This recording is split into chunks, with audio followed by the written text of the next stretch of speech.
ایک बीबी मसला पूछने आई, बड़ा परेशान कर गई। लोगों ने कहा हुजूर बीबी, फरमाने लगे मैंने घर के अंदर जगह बनाई हुई थी, एक पर्दा लटकता था, इस तरफ मैं बैठता था, उस तरफ अगर कोई औरत मसला पूछने आती तो पर्दे के उस पार बैठ के वो बात करती। तो मेरे बेटे ने मुझे आके बताया कि एक बूढ़ी औरत आई है बाहर मसला पूछने, तवज्जो करना जरा बात पर। फरमाते पर्दे के पीछे बिठाया, मैं भी बैठ गया तो बीबी आई और जचे तुले लफ्जों में फटाफट उसने बात शुरू कर दी। इमाम साहब फरमाते बूढ़ी थी पर उसने बात छेड़ी पर्दे के पीछे बैठ के, तो बड़े जचे तुले 2-3 जुमलों में कहने लगी, इमाम साहब मसला पूछना है। फिर मैं पूछो।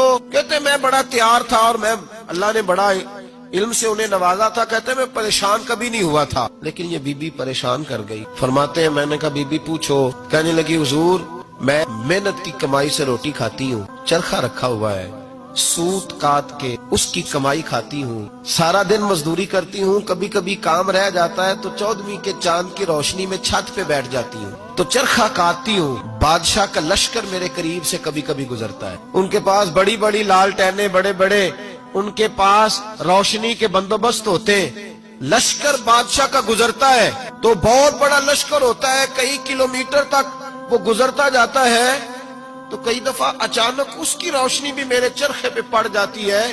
मसला ये पूछना है कि उस रोशनी में जो मैं सूत काटती हूँ उसकी कमाई मेरे लिए हलाल है कि हराम है। इमाम अहमद बिन हंबल फरमाते हैं मैं तड़प के रोया। बीबी तो कभी किसी ने पूछा ही नहीं, इतनी बारी